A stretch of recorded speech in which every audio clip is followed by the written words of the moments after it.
خيرا وأعظم أجرا. وقال عليه الصلاة والسلام: ألا إن صدقة الفطر واجبة على كل مسلم ذكر أو أنثى حر أو عبد أو صغير أو كبير أو كما عليه الصلاة والسلام.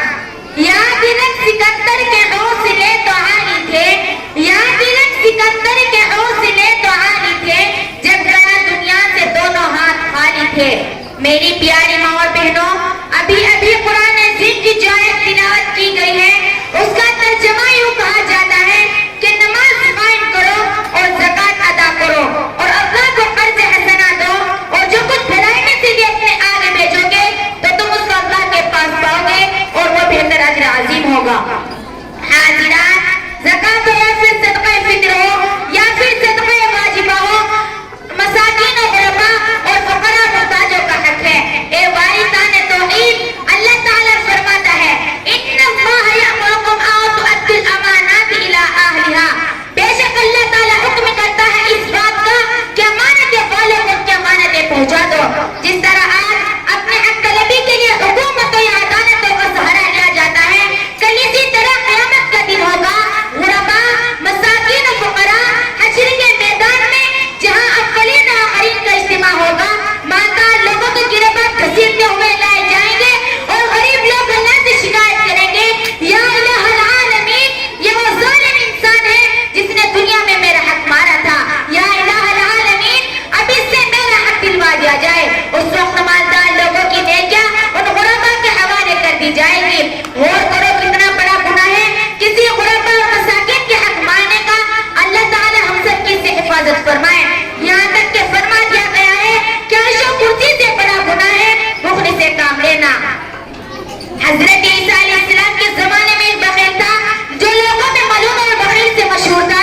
ایک دن ایک مجاہد فی سبیل اللہ اس کے پاس گیا اور کہا: اے فلاں، مجھے جہاد کرنا ہے، مجھے اللہ اس کے رسول کے دشمنوں کو قتل کرنا ہے، لہٰذا مجھے تلوار دے دی جائے. اس بخیل نے اس سے منع کر دیا. وہ نامراد ہو کر واپس جانے لگا. اچانک اس بخیل کو معلوم ہوا تو اس نے اس کو واپس بلایا اور ایک تلوار اس کو دے دی. وہ خوشی خوشی دعا کرتا اپنے راستے کو روانہ ہوا. راستے میں حضرت عیسیٰ علیہ السلام سے ملاقات ہوتی ہے. حضرت عیسیٰ علیہ السلام نے اس سے پوچھا: اے عابد، یہ تلوار کہاں سے آئی ہے؟ تو اس نے بتایا کہ فلاں انسان نے دی ہے. تو حضرت عیسیٰ علیہ السلام مجاہد کے گھر کی طرف روانہ ہوئے. راستے میں ایک عابد سے ملاقات ہوتی ہے جس نے 70 سال اللہ کی عبادت اور ریاضت کی تھی، روزے پر روزہ رکھا کرتا تھا. اس نے کہا: حضرت کہاں جا رہے ہو؟ تو اس نے بتایا کہ فلاں انسان کے گھر جو لوگوں میں بخیل سے مشہور ہے اس کو جنت کی بشارت دینے کے لیے جا رہا ہوں. اس وقت حضرت عیسیٰ علیہ السلام پر وحی نازل ہوئی.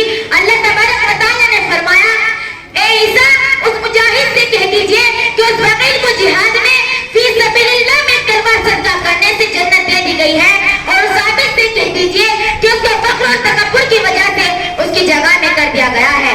بہرحال اللہ کی راہ میں مال خرچ کرنا دوسری عبادتوں سے افضل ہے، اور کیوں نہ ہو اس سے مخلوق کو ہر طرح کا فائدہ پہنچتا ہے، عبادت گاہیں بنتی ہے، قرآن پاک شائع ہوتے ہیں. حاضرات، اصلی بات یہ ہے کہ ہمارے دل سے دین کی اہمیت نکل گئی، دین مٹتا جا رہا ہے، قرآن عدالتوں سے نکلتا جا رہا ہے، غریب اور مسکین مسلموں پر غیر قہقہا لگا رہے ہیں، تمہاری بیوہ عورتیں غیر مسلموں سے بھیک مانگ رہی ہے، تمہاری یتیم اولاد غیر کے سامنے ہاتھ پھیلا رہی ہے. یہ سب اس لیے ہو رہا ہے کہ مسلمانوں کے اندر رحم و کرم، ہمدردی، عفو و محبت کا مادہ جو نبی کریم صلی اللہ علیہ وسلم نے پیدا کیا تھا، صحابہ نے اپنایا تھا، قرآن نے سکھایا تھا، علماء مجتہدین نے اس کی نظریں پیش کی تھی، وہ مادہ ہمارے اندر سے نکل گیا. حاضرات، اگر لوگ اس کی حقیقت پوچھتے ہو تو یہ ہے کہ یہ دین جس کے لیے بے شمار لوگوں نے اپنی جانوں کا نذرانہ پیش کیا، وہ دین ہم تک بغیر محنت و مشقت کے پہنچا ہے. اسی لیے تو ہمیں اس کی پاسبانی کرتے ہوئے آر آتی ہے، اسی لیے تو ہمیں مال خرچ کرتے ہوئے ڈر لگتا ہے. کسی شاعر نے کیا ہے خوب کہا ہے: نہ ہو قدر دولت جو خود سے ملی ہو، نہ ہو قدر دولت جو خود سے ملی ہو، قدر اس کی ہوتی ہے جو تم سے ملی ہو. میری پیاری ماں اور بہنوں، ایک وہ زمانہ تھا کہ جب نبی کریم صلی اللہ علیہ وسلم نے اعلان کر دیا کہ اللہ کی راہ میں مال خرچ کرو اور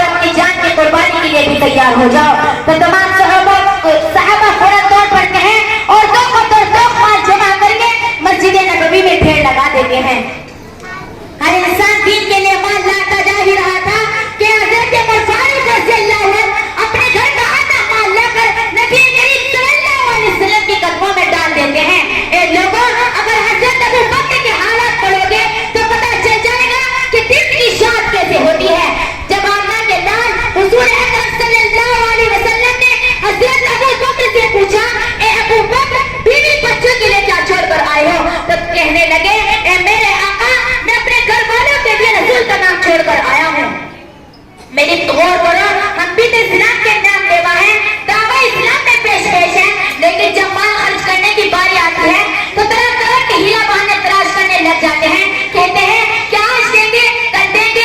آج مسلمانوں کے سامنے دین کی کتنی ضروریات موجود ہے، مگر نہ ہوا میں خرچ کرنا تو فخر سمجھتے ہیں اور اللہ کی راہ میں صدقہ کرنے کو تعجب مانتے ہیں۔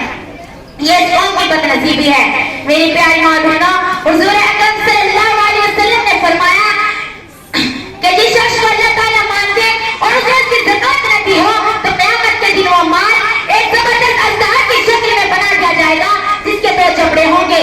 وہ دونوں جبڑوں سے اپنے مالک کو دبا لے گا اور کہے گا میں تیرا مال ہوں، میں تیرا خزانہ ہوں۔ میری پیاری ماں اور بہنوں، ایک مرتبہ حضرت اعظم رحمۃ اللہ علیہ واعظ فرما رہے تھے کہ اس مجلس میں کفن چور بھی تھا۔ حضرت کے بیان نے لوگوں کے دلوں کو گرما جاتا۔ حضرت نے دیکھا کہ لوہا گرم ہے، اب چور مارنے کا وقت ہے۔ حضرت نے اس کفن چور کو چوری کی توبہ کی طرف دعوت دی اور چور نے چوری سے توبہ کر لی۔ لوگوں نے اس سے پوچھا کہ تم نے کتنی قبریں پھاڑی اور کتنے مردوں کا منہ قبلے کی طرف سے پھرے ہوئے دیکھا؟ اس نے بتایا کہ میں نے 20 سال میں 7,000 قبریں پھاڑی اور میں سے 100 مردوں کا منہ قبلے کی طرف دیکھا، باقی 6,900 مردوں کا منہ قبلے کی طرف سے پھرے ہوئے دیکھا۔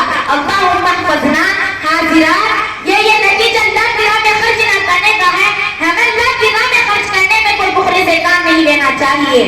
ایک دن مرنا ہے آخر موت ہے، ایک دن مرنا ہے آخر موت ہے، کر لے جو کرنا ہے آخر موت ہے۔ حق تعالیٰ شان ہم سب کو زکات ادا کرنے کی اور صدقہ فطر ادا کرنے کی توفیق عطا فرمائیں اور صدقہ جاریہ میں بھی حصہ لینے کی توفیق عطا فرمائیں۔ ہمارے نظر بڑا